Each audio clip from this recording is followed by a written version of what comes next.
Welcome in to episode 2 of the Pipeline Podcast for the 2023-24 season. I'm Zack, joined alongside by Luke Hamilton and Oilers head coach Rob Murray. As preseason has wrapped up, season opening rosters now in as well. Just a little bit of quick housekeeping here on our end.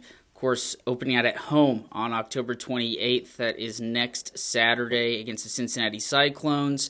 And then, of course, we have Barktoberfest, the dog game on the Sunday, the 29th. And then before that, of course, opening the season, regular season, I should say, against Utah on the road Saturday, October 21st. It'll be 8:10 our time, and then Sunday, 4:10 our time. You can watch those games on Flow Sports, or you can listen live for free on the Mixlr app. Just go to TulsaOilers.com and hit the Listen Live link.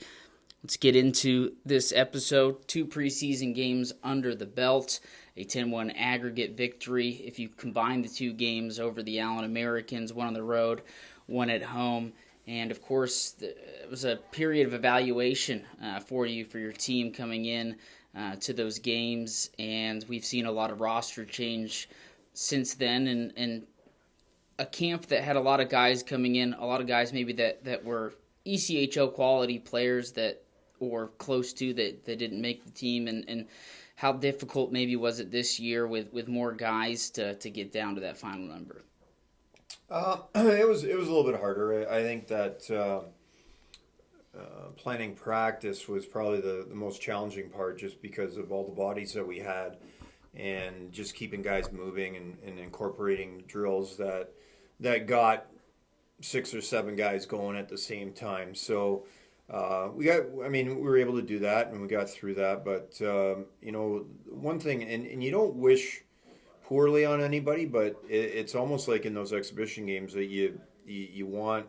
Yeah, that's not even the right word. It's you don't want it, but I mean there's a certain waiting to see that somebody doesn't belong, and confirming convictions, kind of thing. Yeah, but honestly, I think that it went the other way for me.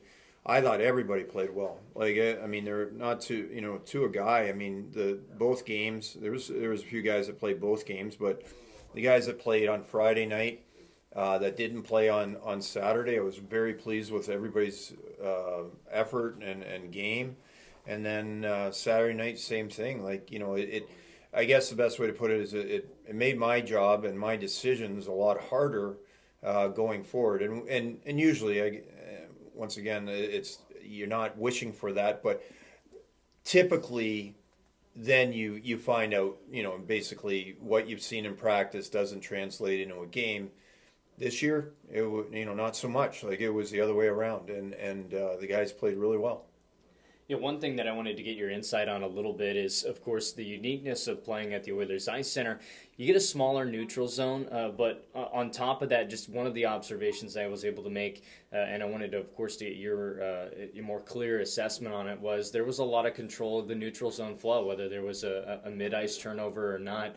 It seemed as if this group was able to control the flow back the other way well defensively, in particular with the forwards.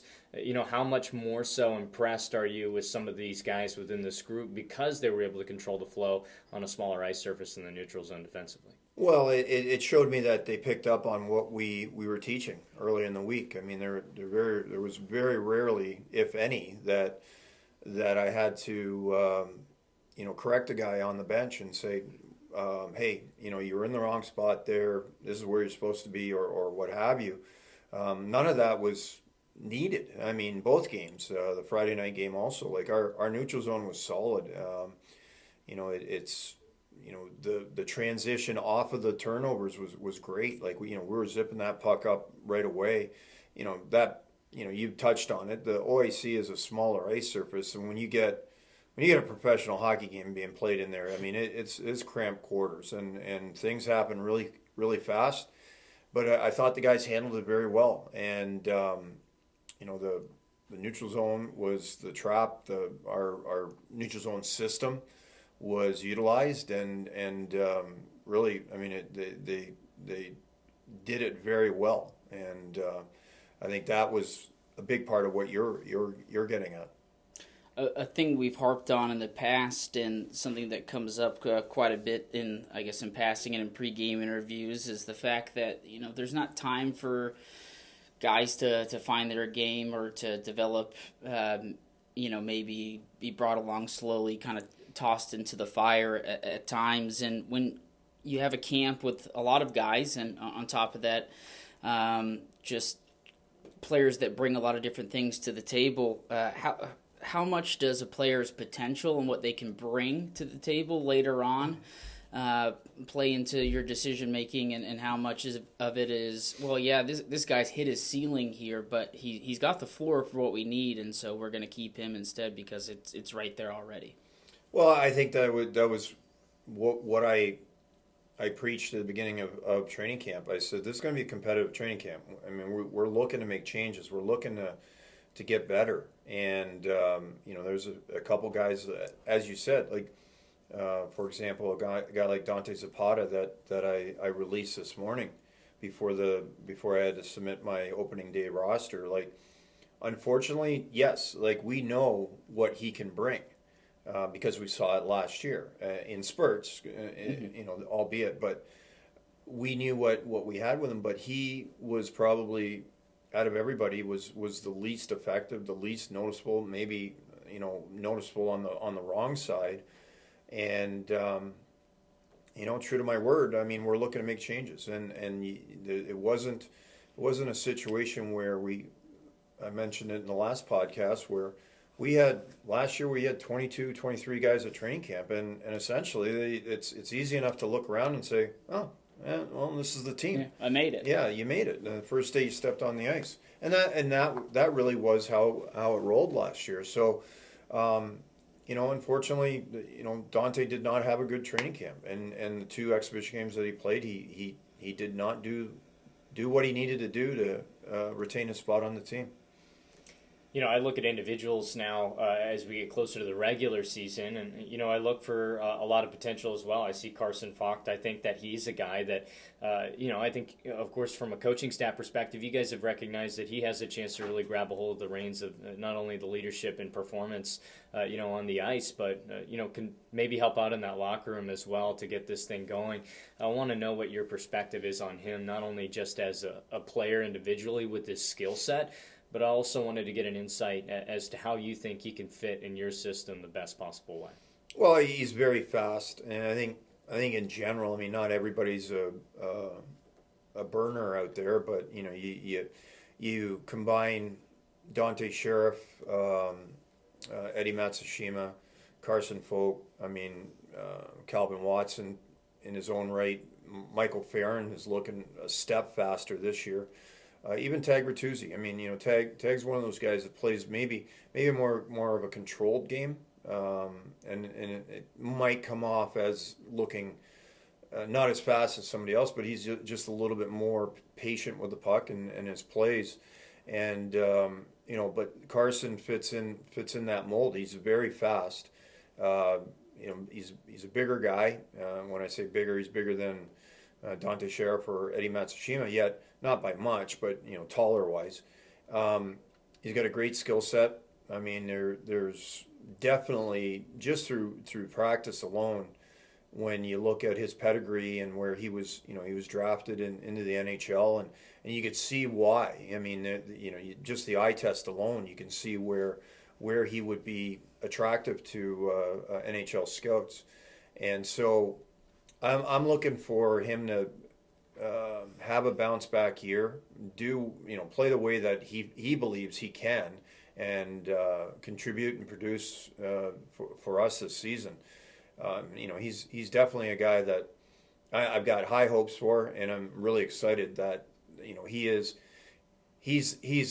the guy that I thought we were getting. I guess and it's way too early to really kind of anoint him as that, but he's definitely shown it in practice that he can be a top player in our league for sure. We'll turn our attention towards the pipes, and you look at Suchanek and Alexander and Toth, 3 goaltenders on your roster. We've talked about it ad nauseum at times, just how that's kind of the ideal number to have, because before you know it, you're going to end up with one goalie. But Last season Manella coming in, he was affiliated. It was his first year on an AHL deal. Obviously, didn't have the numbers that probably were expected of him. And looking back at this preseason, 2 games, 1 goal against on the power play, outshooting your opponent both times, but you look at the goaltending and how much of a difference does that make if these goaltenders can perform, even pretty close to what they did in preseason in terms of save percentage. Well, I mean, it's going to go a long, long way. I mean, you look at, and you talk about save percentage. I mean, you can look at our stats. I mean, for the most part, on average, we're out shooting teams 2-1 last year, and still losing 4-2. And so, were their goalies that good? Some nights they were, but then on the other nights that, and more so, was they were just good enough, and we didn't get good enough last year. Would I want our goaltending trio, whatever, however it plays out throughout the season, be exceptional every night? For sure. I mean, it's a dream. But I need them to be good. I need them to give us a chance to win every night. And by doing that, quite honestly, I mean, you look at stats, you look at averages, save percentage, all that kind of stuff, throw that out the window. It really comes down to keeping the other team to 2 goals or less, or maybe 3 for that matter. But 2 to be on the safe side. You keep a team to 2 goals against, I like your chances of winning the game. And so that can, it's not necessarily a memorandum for us to stick to, but when it's all said and done, if that's something we can accomplish and be better at, it's going to go a long way to our success this season.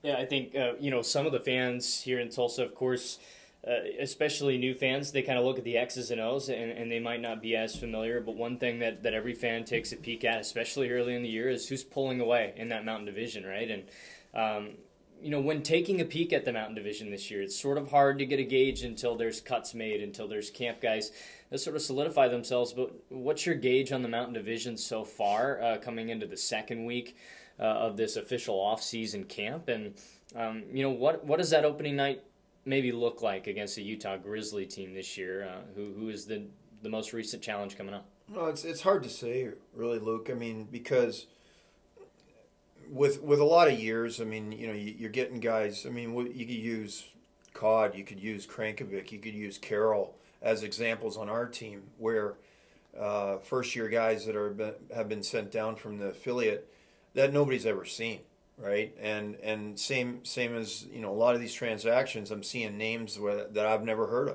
of that are getting sent down. Might be the next NHL player for all I know for the Colorado Avalanche, but in turn I'm not really familiar with them. So that being said, I think early on in the season, I think things will just shake out, and we'll see how we stack up against the competition. You guys heard me say this many times. It's not about them. It's about how we play and how we execute and play our game. And I think that with our depth right now, we should be able to challenge with any team, regardless of what they have in the lineup. So I'm not saying we're going in blind against Utah. Though we'll do some homework for sure. Yet there's a lot of names that I'm not familiar with, and then when I say do homework, now I can look up player A that got sent down from the Colorado Eagles to Utah, and pull up his stats and say, oh wow, he had over 100 points last year in the WHL. We got to watch out for this guy, or not just points, but then you get a guy that maybe had 150 minutes in junior last year, which I don't think anybody ever has 150 minutes in junior anymor. Might not be playing juniors.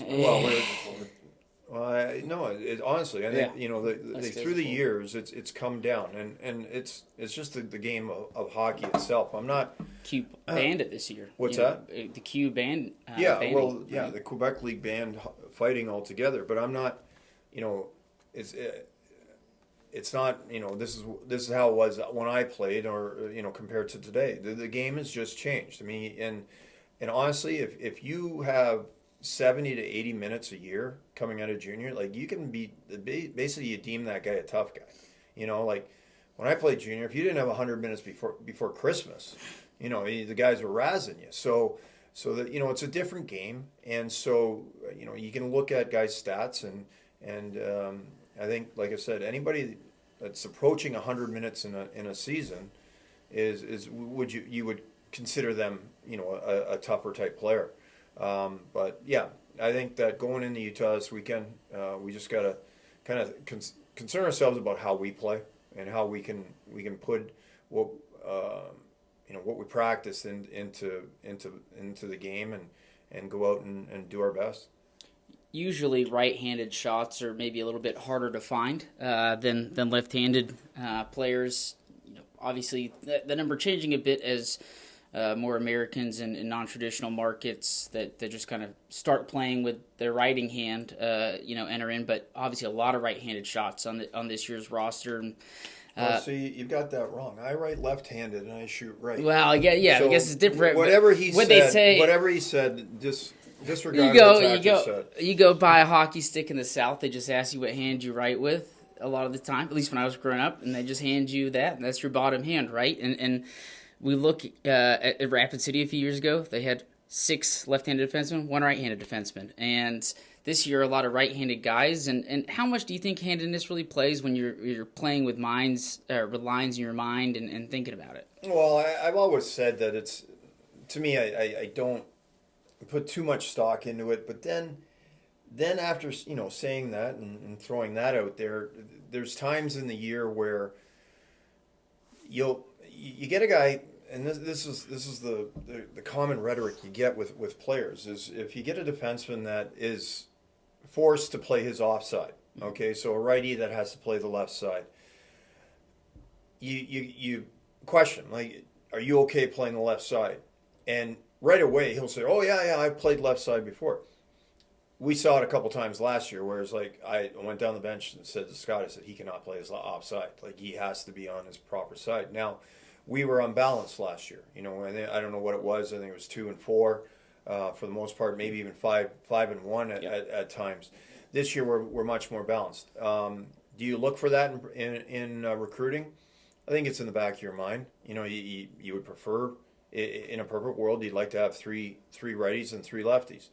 And we're in that situation right now. So you don't have to worry about whether a guy can play his offside or not. There's certain NHL defensemen that only play their offside. That's where they feel most comfortable. But in saying that, there does become it's kind of hard to explain it. But I remember we were in when I was with the Washington Capitals. We were in the playoffs against the New Jersey Devils, and Terry Murray was the coach, and I remember him saying this, and I never took, as a player, again, you don't think the game as well as maybe you should. You don't think it as a coach, but he brought up the fact that at that time New Jersey had all 6 were left-handed defensemen, so he wanted any dump in to go into the right-hand corner so that they would be going back on their backhand to come up the wall. And so, because the way that we forechecked, we always forechecked off the strong side post. And so that would turn that defenseman up, and he'd always be on his backhand with the puck. And so I always thought that was neat because it was kind of like, I was a sponge, right?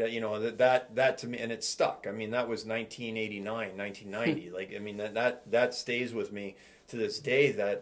So do I put that into practice as a coach? On occasion. Like if we are against a one-handed dominant defensive core, I'll make mention of that. But, overall, it's, once again, like you don't know.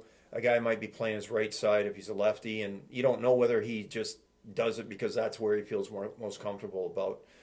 But right now, the way that our lineup shapes up, we don't have to worry about that in the moment. Yeah, I think as a coach, especially at this level, and the difference, of course, maybe in the NHL, is you're dealing, I think, with a lot more of a variety of motivations for players, right? I mean, over your years, say, take an affiliated guy that's being sent down to develop his game to then get an opportunity to perform well and then to get moved up to the next level, and then take a college player who signs in the offseason or during maybe even mid-season, whose motivation is to make a pro team and to maybe find out what he's got from there. What's it like as a coach dealing with those different motivations? Of course, there's almost a contractual duty to deal with those motivations due to the fact that you have an opportunity to develop affiliated players to get them to that next level, while also trying to find out if these college kids these days can make your cut. Well, I think that there is a certain mandate, I guess you could call it, when a guy gets sent down. I mean, I'm informed at the time, okay, this is what he needs to get better at. Like, he needs to improve on this certain area of his game in order to get himself back up to San Diego. And sometimes it's due to numbers. It's not whether he's improved on that or it's just he gets called back up. But for me, I guess it's heartwarming, or I feel confident, or I feel proud that if in that situation a guy does get called up, and then I get a pat on the back when they say, hey, you did it. He really, from the time he went down to you to since training camp and now what we see out of him, like, he's really improved. And so that's part of my job.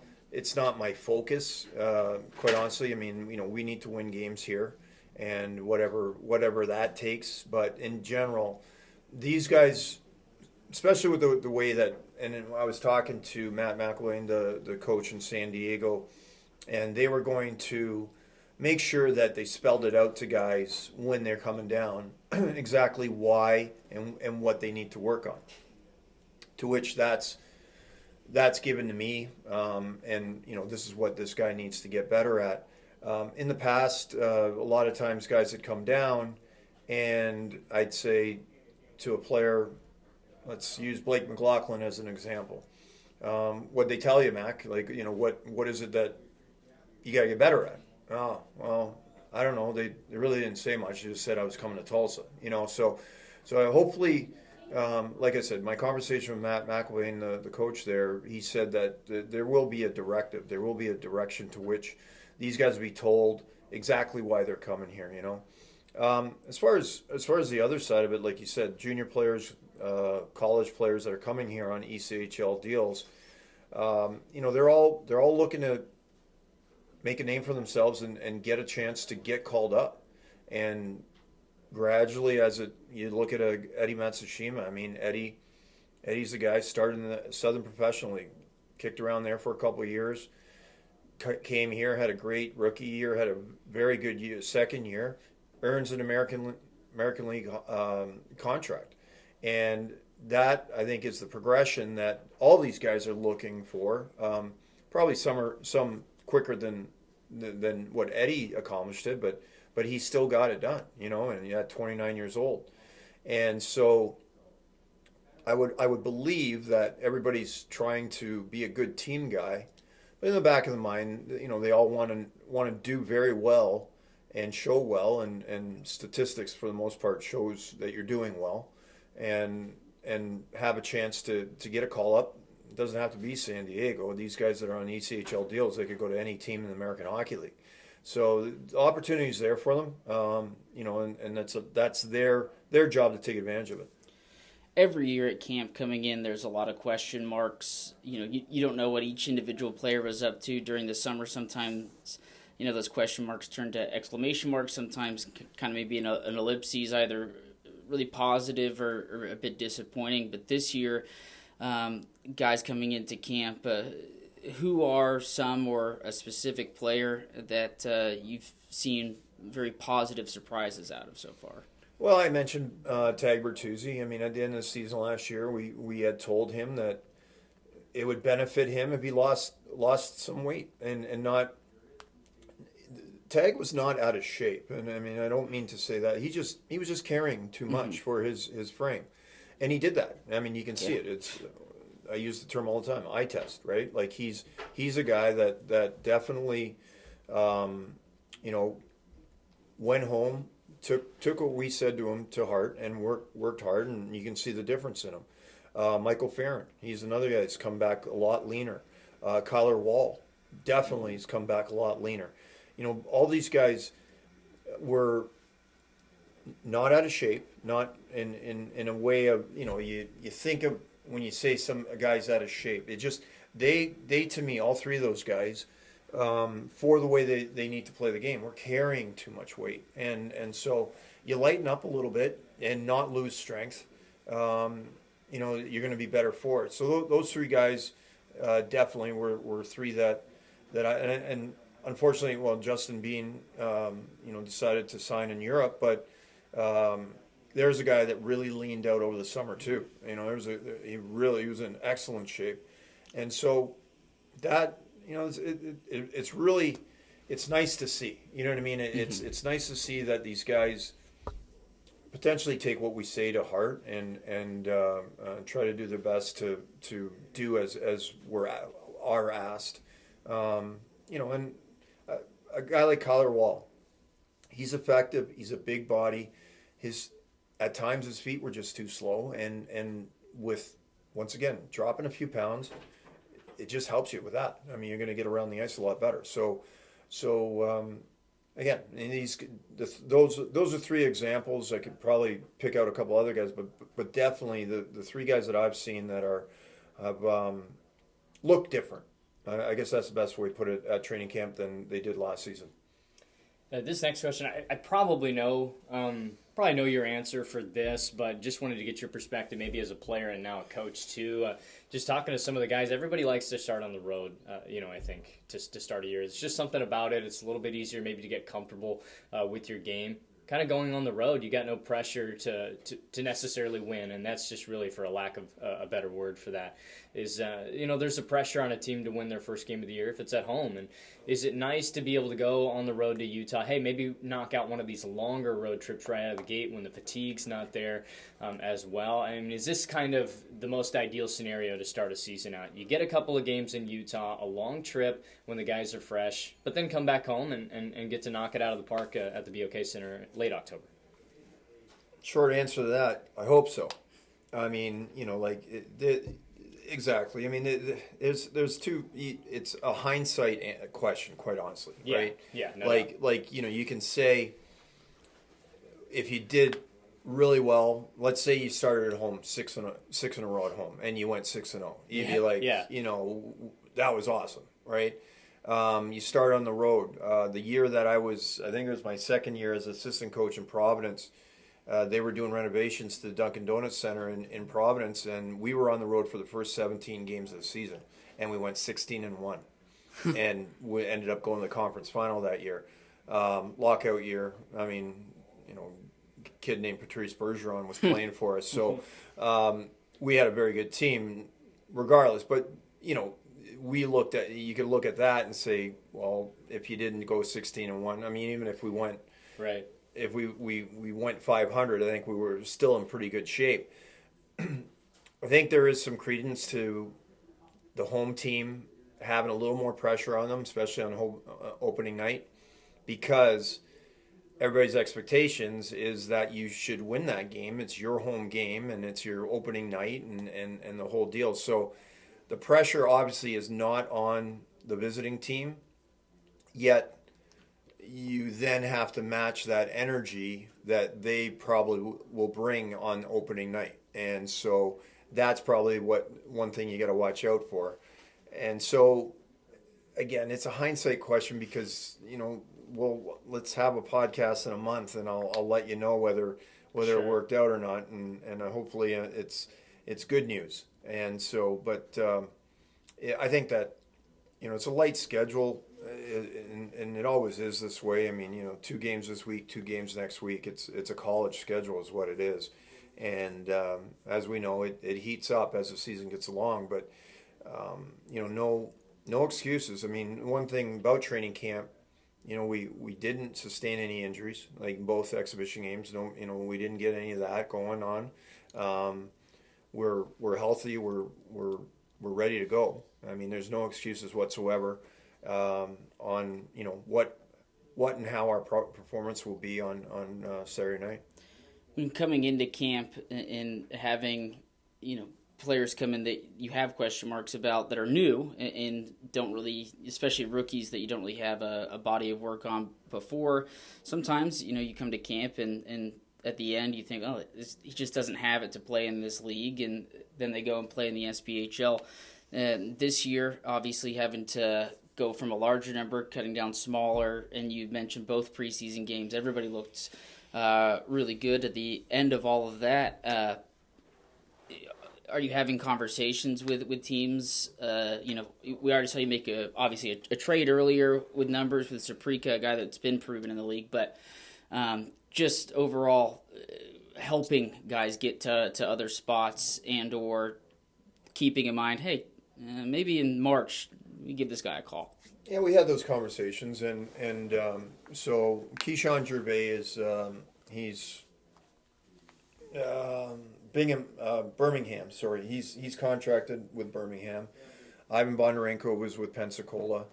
Colin McRae is with Evansville, and Lincoln Earn was a guy that had not signed a Southern Professional League contract, and I suggested to him that he's best off going down there. I don't know what he'll end up doing, but I think that's exactly what you're kind of alluding at, is that go down there and keep playing, do well, and inevitably, whether it be us or somebody else, is going to need players to get called up.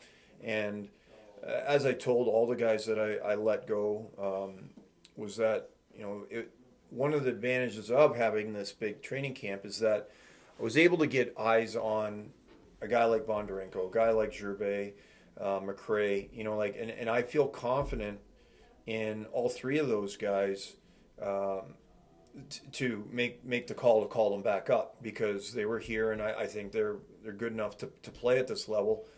Unfortunately, they just didn't fit into our 23-man roster. The one trade I have made during training camp was Cameron Saprika. And, to explain that one, Cameron Saprika went to Bakersfield's training camp in the American Hockey League. Keith Gretzky is the general manager there, and Keith Gretzky really liked, not only Keith Gretzky, but I guess the coaching staff, and everybody was impressed with Cameron at training camp, and they liked him. What happens at our level, unfortunately, and it doesn't happen that often, but it does happen, is that so now Bakersfield's interested, but Bakersfield said, we're not interested if he plays in Tulsa. So, you want to do what's right for the kid, and I think as coaches at our level, we feel uncomfortable making that phone call. And the phone call came from the coach in Fort Wayne, and him and I were talking, and he said, I have no idea who this kid is. I didn't really see him play. He was at training camp, the coach in Fort Wayne, but he said he didn't really remember seeing Soupy play. Anyhow, regardless of that, their farm team, Bakersfield affiliate, is Fort Wayne. So do I want what's best for my players and these men, you know what I mean? Right. Like yes. And if this helps Cameron Saprika move up, get a chance, I'm more than willing to do it. And we got a decent future consideration for him.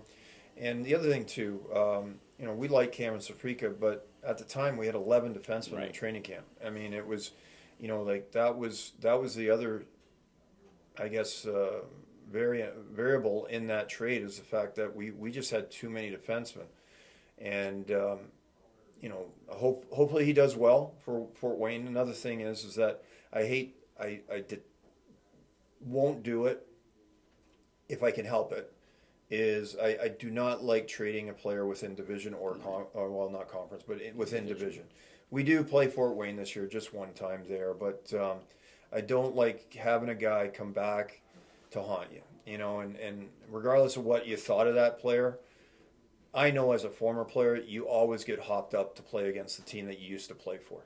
And that's a concern of mine. So that's why I try to steer away from any in-division trades if I can help it. And you had mentioned too as well, like you said, 11 defensemen. At that point, you make that trade. You got 32 guys in camp, but at the trade deadline, you're not certain about how many guys you will have, and that futures now has some value versus a player. If you were going to cut them, they're not there. Yeah, and as of right now, I have a future consideration with Adirondack, and I've got a future consideration with Fort Wayne, and both are the exact same future consideration, which I think is a pretty decent. The way that it works is either I take a player at the trade deadline, and if I don't, because as to your point just now, maybe at that point we don't need a guy.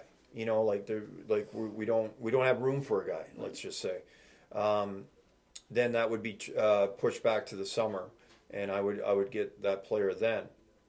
But for both with Adirondack and Fort Wayne, the way it's structured, we should be presented with a pick of a pretty decent player. Yeah, and one thing that kind of helps you, of course, in camp and throughout the year is your relationship with assistant coach Scott Dutard, and just talk a little bit about his workload here during camp and what he's keeping his eyes on. And a lot of assistants, they've got their eyes maybe a little bit further ahead on the game schedule even, just to be pre-scouting, finding ways to figure out, what do we have next on the calendar here. And just having, his voice in your ear as well when having to make cuts or decisions. Just what's your relationship been like, maybe at the beginning and where it's at now with Scott? Well, I mean, I think with Scott, it's been fantastic. I mean, he's a guy that I feel very, very confident and at ease with delegating things to. I mean, he goes over above and beyond what I ask. He's got his, basically he's got his fingers in a lot of things in our organization, and it goes past the hockey side of it. I mean, he does a great job.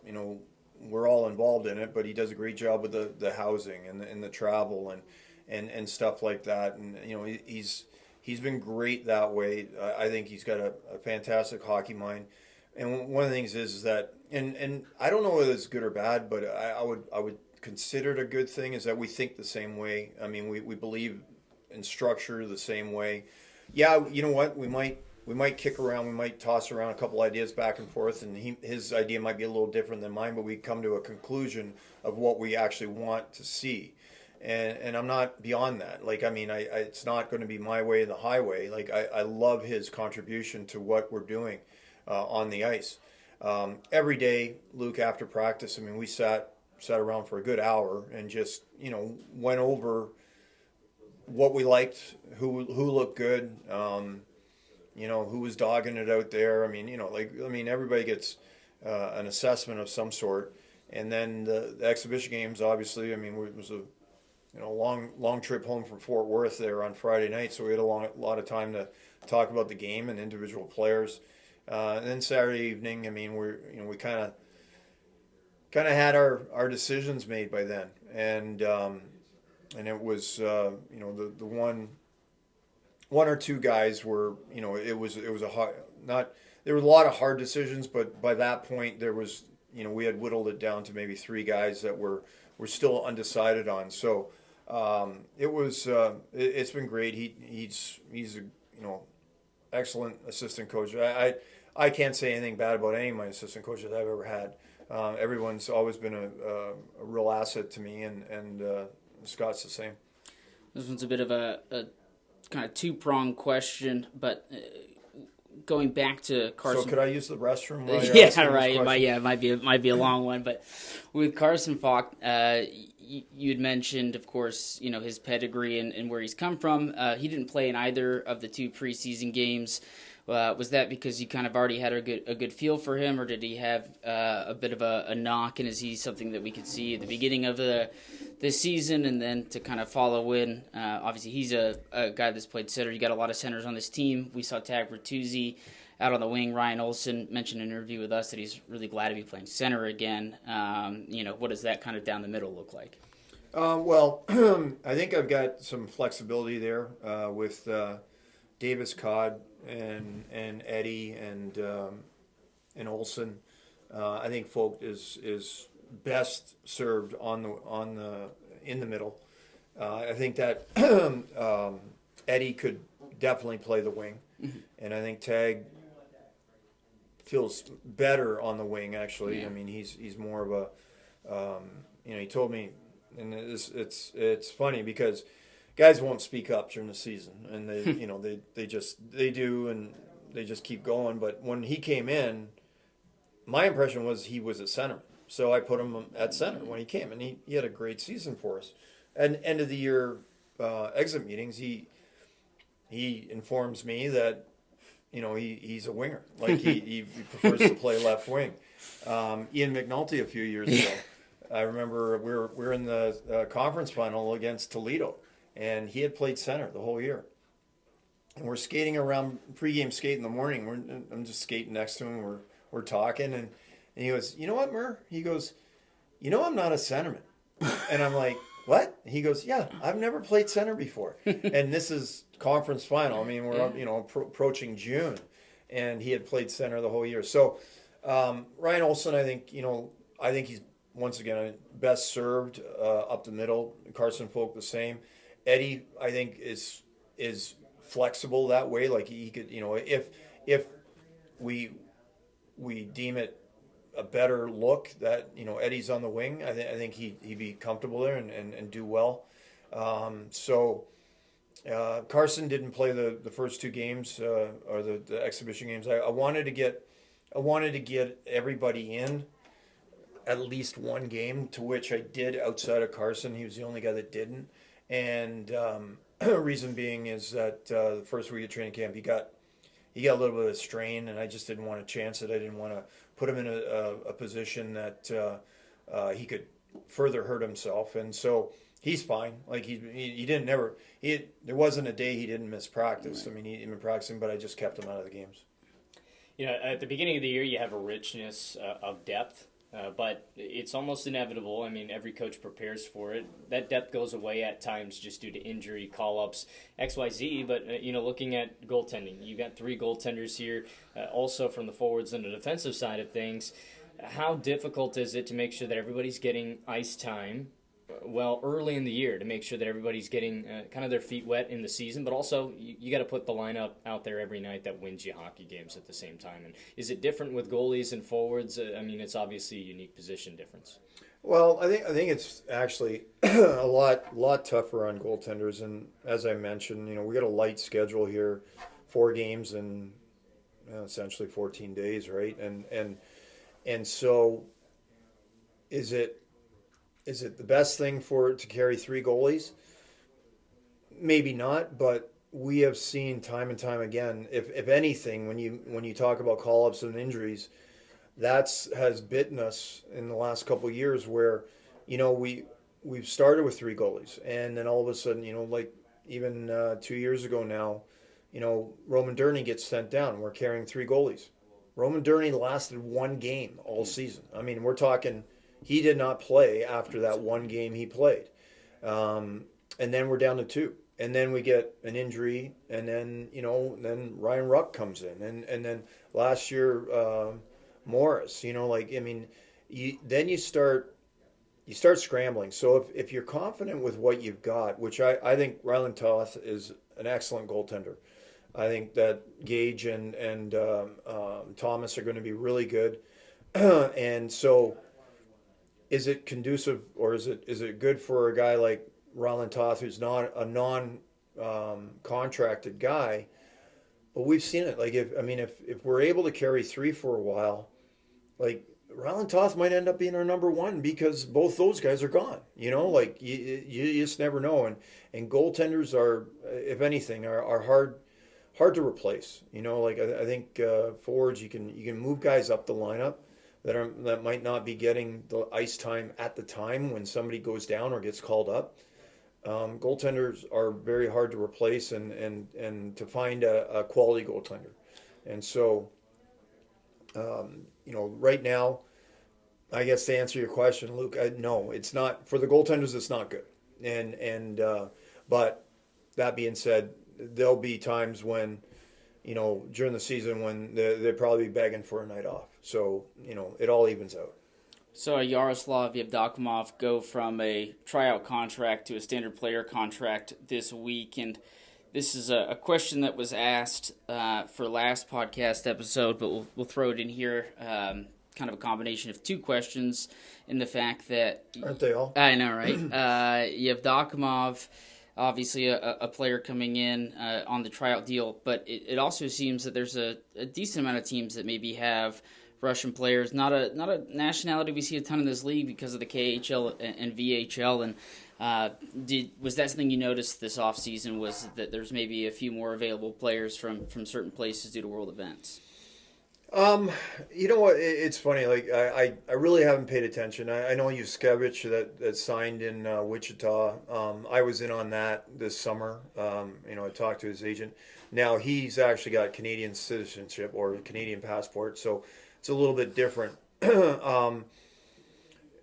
Yuri was he got brought to me late in the summer where the coach that was there in the Federal League in Biloxi called me, a guy named Phil Esposito, not the Phil Esposito, but another guy named Phil Esposito. And Phil's been around a long time, and he's fairly close with Taylor Hall. They know each other. He gave me a call, and he said that I had this Russian last year. He goes, and I don't know what he had. 50 goals and 54. Whatever. Stupid stats. Now it is the Federal League, and you're going 2 steps down from our league. And so he basically prefaced it with, I wouldn't bring a guy to you if I didn't think he could play. So we're looking up his stats, and he's played in the KHL, which the KHL is considered the best league in Europe. He played in not just 1 or 2 games. He played over 30 games in the KHL through his career. So he's got some good high-level hockey under his belt. So anyway, I think we didn't know what we're going to get. And then he came in, and he's played very, very well, earned a contract. The issue with him right now is that his work status is visa. Okay, so originally he came to the United States and filed for asylum. He was granted asylum, and so that was his first step. Then he applied for a work visa, to which has been approved, but we haven't got the hard copy yet. So the hard copy is what we need as a league, or what our league needs to allow him to, one, get paid, and also be able to play. So what I was able to do was, with conversations with our immigration lawyer, conversations with the league, I was able to sign Yuri, and what he goes under what's called, or Yarrow, sorry, I keep calling him Yuri. What he goes on is a seldom used area of your roster, and it's called immigration pending. So he is not on the active roster. He's not on reserve, but he is signed. And until he gets that hard copy sent to him, which, again, a little bit more information than you probably need, but he got approved on the 28th of September. And at that point, the Colleen Caden, who's our immigration lawyer, had told me that usually when this gets approved, it's a 2-week process before you get in hand your hard copy. So we're over 2 weeks now. So we're trying to search. He has a immigration lawyer working for him in Biloxi. I was in touch with those guys. They haven't received anything yet. So we're trying to track it down. Long story short, he's going to get that work authorization eventually here, and at that time, then we can add him to the active roster. That's interesting. Just a wind-down question for me, a little bit off topic, but on topic of hockey, is I kind of wanted to get your thoughts on Connor Bedard. At the end of the day, Connor Bedard is about as unique of a talent as it gets at his age, for sure, but it seems like the media, every time there's a star, just kind of gets their hands on it a little bit more and more and more as generations go by, right? And ESPN's got an entire article that everybody can go to. It's called the Connor Bedard Watch List. It's it's basically a link just so you know where to go watch Connor Bedard at. He seems like he's almost built in a factory where he was made to do this, to handle the pressure, and kind of looking at some video of him and just kind of seeing his game and, knowing what it's got to be like to just have to deal with all of that. What are your thoughts on him? Well, I've seen a lot of interviews of players that are singing his praises for how he has handled all the attention.